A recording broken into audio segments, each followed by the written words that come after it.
Hey everyone, welcome. Today we're going to do something a little different. We're not just going to learn 25 new English words, we're actually going to use them to tell a story.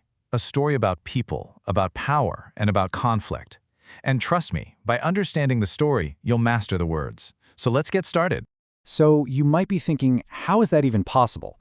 Well, I want you to completely forget about memorizing a random, boring list for a test.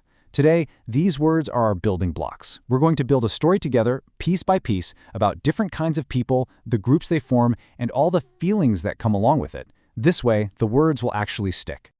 All right, first up, every good story needs characters, right? So our first section is all about the different kinds of people we might run into. Let's meet our cast. Let's start with three pretty positive types. First, we have a savant. A savant is a super brilliant person, you know? Think of a genius professor or a scientist who knows absolutely everything about one specific topic. Next up is a shrewd person. This is someone who is really clever and smart about practical, real-world things. Imagine a business person who always makes great deals because they just get it. They understand people and situations. And finally, a stalwart.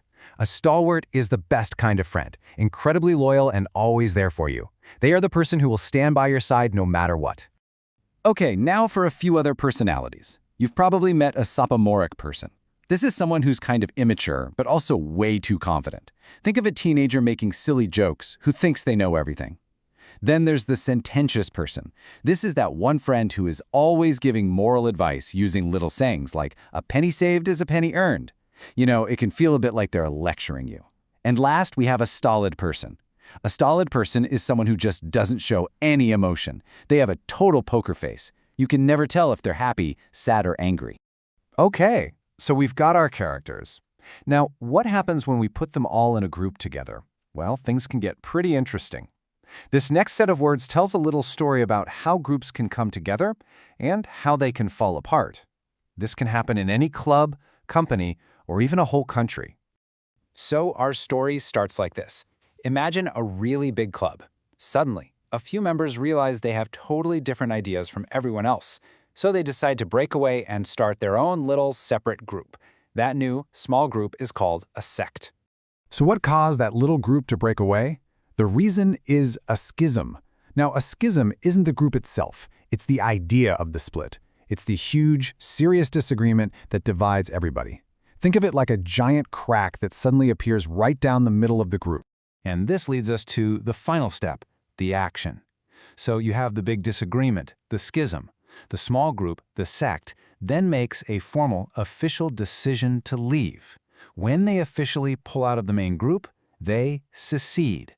So to secede is the action of leaving. Okay, let's pause here, because this is really important, especially for tests. A schism is a noun. It's the name of the split itself. Secede is a verb. It's the action of formally leaving. So, a group has a schism over a disagreement, and then a smaller part of it decides to secede. See the difference? But what about all the people who stayed behind in the original big group? Well, after that split, they might feel a really strong sense of solidarity. Solidarity is like the glue that holds a group together. It's that powerful feeling of unity, of being on the same team and supporting each other. And how do groups show they belong together? Sometimes they have a shibboleth. A shibboleth is like a secret password, a special handshake, or an inside joke that only members of the group would understand. It's that little thing that proves you're one of them. So the story of our group has had some drama, right? Arguments, splits, that's going to bring up a lot of different feelings. This next section explores words that describe those emotional states, starting on the peaceful side. Let's start with a really beautiful feeling, serene. Serene means completely calm, totally peaceful. Just imagine looking at a lake first thing in the morning. The water is perfectly still, like a mirror. That feeling of total peace and quiet, that's serene. But you know, life isn't always serene. When things are tough, when you're sad or upset, you might look for solace. Solace is comfort. It's the feeling you get from a friend's hug when you really need one, or the comfort you get from listening to your favorite song after a really bad day. Okay, we've had our moment of peace and comfort, but the conflict in our story, well, that often leads to the exact opposite. So now we're going to flip the coin and look at words that describe trouble, anxiety, and fear. So what about the fights themselves? A skirmish is a small, short fight or argument. This is not a huge war. Think of two kids arguing over a toy for a minute, or a quick, angry exchange between two politicians on TV. It's a little burst of conflict that ends quickly. And you know, being around conflict, even a small skirmish, can make you feel skittish. A person or an animal that's skittish is really nervous and easily scared. Think of a small horse or a cat that jumps at every little sound. That's being skittish. You know how sometimes problems just don't come one at a time? A spate is a sudden flood of similar things, and it's usually something bad. It's not a flood of water, it's a spate of bad news, or a spate of angry emails, or a spate of bills you have to pay. It's just a lot of one thing hitting you all at once. Now for a word about a really deep fear. A specter can mean a ghost, like a spooky spirit in a movie, but, and this is the meaning you'll see more often on tests, it refers to a big, haunting fear about the future.